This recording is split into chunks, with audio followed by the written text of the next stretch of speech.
enfants d'Israël? Non. Dieu pouvait faire en sorte qu'un matin comme ça, les Égyptiens constatent qu'il n'y a plus d'Hébreux. Ils sont tous partis. Dieu est tout puissant pour le faire. Mais pourquoi il est allé dire à Pharaon, dans l'autorisation, c'était pour, je vais vous dire, c'était pour faire voir ce que j'ai déjà dit, et je vais ajouter quelque chose d'autre. Premièrement, que les grands de ce monde ne sont pas aussi grands. Ils ne sont rien devant Dieu. C'est Dieu qui décide en dernier essai. Deuxièmement, il voulait montrer à Pharaon que la personne qui s'oppose à l'accomplissement de la volonté de Dieu va finir tôt ou tard par être châtié et tomber sous les jugements de Dieu. Est-ce que je parle à quelqu'un? Il veut nous enseigner une leçon importante. C'est pourquoi mon frère, ma soeur, ne t'oppose jamais à l'accomplissement des desseins de Dieu dans la vie de quelqu'un. Ne t'oppose jamais, ne fais jamais barrage, obstruction. Ne deviens pas un obstacle à l'accomplissement des projets de Dieu dans cette église, dans la vie de ton pasteur, dans la vie de ton frère ou de ta soeur. Parce que si Dieu a décidé de le bénir et que toi tu fais obstruction, tu vas tomber sous la coupe des jugements de Dieu. C'est pourquoi il lui a dit, s'il ne laisse pas aller Israël, je vais le frapper, je vais te frapper, je vais tuer ton héritier. Vous savez, il y a des gens dans l'église, ils veulent toujours bloquer la bénédiction des autres. Tu deviens comme le pharaon. Dieu a décidé de bénir ma soeur, mais toi tu es en train de faire tout pour bloquer ça. Quand tu entends que ces deux jeunes-là sont fiancés, tu vas chez l'autre pour dire, pourquoi vraiment tu ne vois pas? Si c'est la volonté de Dieu, tu es en train de faire ça. D'abord, la volonté de Dieu, tu ne peux rien parce que qui est celui qui a la folie d'obscurcir les plans de Dieu? Ça veut dire, Dieu va se passer de ton avis, ça va s'accomplir, mais ça ne s'arrête pas là. Dieu va exercer ses châtiments contre toi. C'est pourquoi il a voulu d'abord dire à Pharaon, laisse-les aller librement. Et Pharaon dit, qui est l'Éternel Dieu? Qu'est-ce que j'ai à voir avec votre Dieu? Vous allez travailler dur. Vous allez voir comment vous allez souffrir. Et Dieu dit, ah bon? Ah bon? Alléluia. Amen. Dieu n'était pas obligé. Il a dit librement, laisse aller mon peuple pour qu'il me serve. Nous avons été créés pour adorer Dieu, mais nous avons été sauvés pour servir Dieu. Dites Amen. Pour servir, c'est la mission première que Dieu nous a assignée. Quand Dieu accomplit l'œuvre du salut dans la vie de quelqu'un, je fais la révision. L'œuvre de la grâce, nous sommes sauvés par grâce. Tout ce que nous avons, c'est par grâce.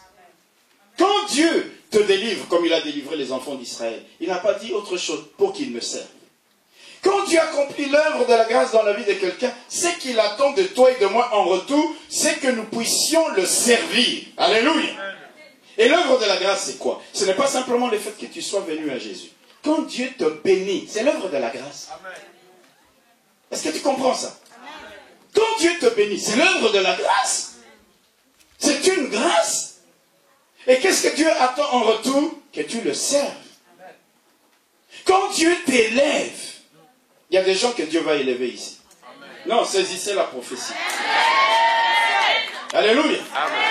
Dieu ne va pas t'élever juste pour t'élever, pour que tu te pavannes partout, que tu dises, ah oui, moi je suis devenu, je ne sais pas moi, ministre de l'intégration en France. Dieu va t'élever pour qu'avec ta position, tu les serves. J'ai compris.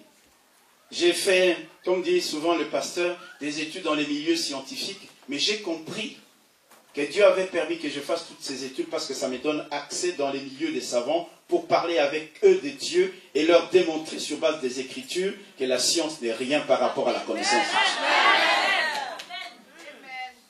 Si Dieu t'élève, c'est pour que tu les serves. Alléluia.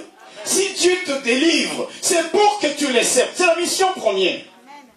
Si Dieu te guérit, comme nous avons dit hier, la belle-mère de Pierre, après avoir été guérie, la première chose qu'elle a faite, c'est qu'elle a comment? Elle a servi le Seigneur.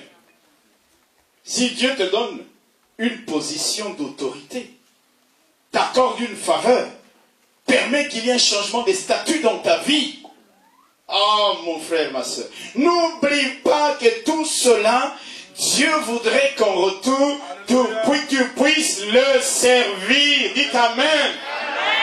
Le servir. Alléluia. Alléluia. Si tu ne le fais pas, ça veut dire que tu méprises les richesses de la bonté de Dieu. Et tu crois que tu as obtenu telle ou telle chose par toi-même. Je peux vous assurer, mes frères et sœurs, on peut être fils d'un roi et finir sur le trottoir. On peut avoir des grands diplômes et ne pas trouver du boulot. Tout est grâce de la part de Dieu. Tout ce que tu as, tout ce que tu es devenu, tout ce que j'ai, je suis, c'est l'œuvre de la grâce de Dieu. Et quand Dieu accomplit cette œuvre dans ma vie, c'est pourquoi David a dit, mon âme loue l'Éternel et n'oublie aucun de ses bienfaits. Je ne veux pas oublier ce que Dieu a fait dans ma vie parce que cela me place dans une position d'humilité, de simplicité et cela me pousse chaque jour à comprendre, ah, je dois le servir. Ce matin, quand nous étions à l'hôtel, je vais vous dire une petite chose. J'ai ramené un petit yaourt en chambre et mon épouse qui regarde le petit yaourt là, fais comme si tu n'es pas là, s'il te plaît. Et puis elle dit, oh, elle dit, Seigneur, je te bénis. Alors moi au début, je ne réalisais pas pourquoi elle bénissait Dieu. Je te bénis, Seigneur. Je l'écoute, je fais comme si je ne vois pas, j'entends pas. Et puis j'ai entendu, ces yaourts-là, moi je peux le manger maintenant, mais il y a des gens dans mon pays qui n'ont jamais goûté ce genre de yaourt. Est-ce que vous réalisez ça? La grâce. C'est simple. Tu vas me dire que c'est simple. Alléluia. Amen. Comment voulez-vous que, même dans les petites choses comme ça, je ne réalise pas la grâce de Dieu dans ma vie pour que je me mette à le servir? Ne pas servir Dieu, c'est quoi? C'est prendre la grâce de Dieu en vain. Alors que Dieu dit, soyez reconnaissants. Alléluia. Colossiens dit, rendez grâce au Père qui vous a permis, qui vous a rendu capable d'avoir, par l'héritage des saints dans la lumière. C'est-à-dire, je peux me couper, qui vous a rendu capable d'avoir la voiture que vous avez, qui vous a rendu capable d'habiter la maison que vous habitez, qui vous a rendu capable d'avoir les enfants que vous avez. Rendez grâce à Dieu. Alléluia. Quand tu as compris l'œuvre de la grâce, tu ne peux plus être négligent dans le service pour le Seigneur. C'est pourquoi je n'aime pas les gens qui sont négligents, qui sont légers ou superficiels en servant Dieu. Je n'aime pas des gens comme ça. Il y a des années, nous allions dans les hôpitaux, on achetait du sucre, c'était en Afrique, on achetait du sucre avec nos frères, du lait, toutes sortes de choses. On allait à l'hôpital général et nous visitions des personnes qui étaient abandonnés par des membres de famille, qui étaient abandonnés, qui n'avaient rien, rien du tout. Et nous allions, je crois, 2 fois par semaine. On achetait tout ce qu'il fallait, à peu près tout en tout cas, l'essentiel du moins, pour leur donner à ces gens-là. Et il y avait une sœur, chaque fois qu'on allait, elle venait me dire, ah, à l'époque on m'appelait frère Robert. Frère Robert, moi je donne mon argent, mais tu vois, je suis très occupé dans mon salon de coiffure. Un jour, je l'ai regardé, je lui ai dit, si tu n'as pas le temps de venir aussi pour faire le service que tu fais en donnant juste l'argent ne suffit plus. Est-ce que je parle à quelqu'un? Parce que dans l'église, il y a des gens, oui, moi je donne et puis bon, vous faites le boulot. Il y a des moments, va sur le terrain. Va sur le terrain, alléluia. Il y a un temps, alléluia. Parfois, tu peux ouvrir ton magasin pendant 12 heures et tu n'as rien, alors que tu fermes, tu te sers Dieu, tu reviens, Dieu envoie 100 personnes en quelque temps. Pierre a travaillé toute la nuit. Est-ce qu'il a pris le moindre petit poisson? 0. Le matin, il va servir le Seigneur. Comment? En lui donnant la barque. Jésus lui dit, Pierre, est-ce que je peux avoir ta barque? Vous allez remarquer que Jésus était riche. Jésus pouvait tout créer, mais il a manqué une barque. Il a manqué une maison. Il n'avait pas de maison où faire reposer sa tête. Il a manqué une maison pour fêter Pâques. Il a manqué même une tombe, un sépulcre. Il avait tout. Mais ceux qui savaient mettre ces choses à sa disposition, après qu'il eut prêché, et c'était vers les 9h, 10h du matin, il dit maintenant à Pierre, jette ton filet. Tu as travaillé toute la nuit, mais en quelques minutes, je je vais te donner plus que ce que tu as cherché pendant toute une nuit. D'ailleurs, tu n'as rien eu.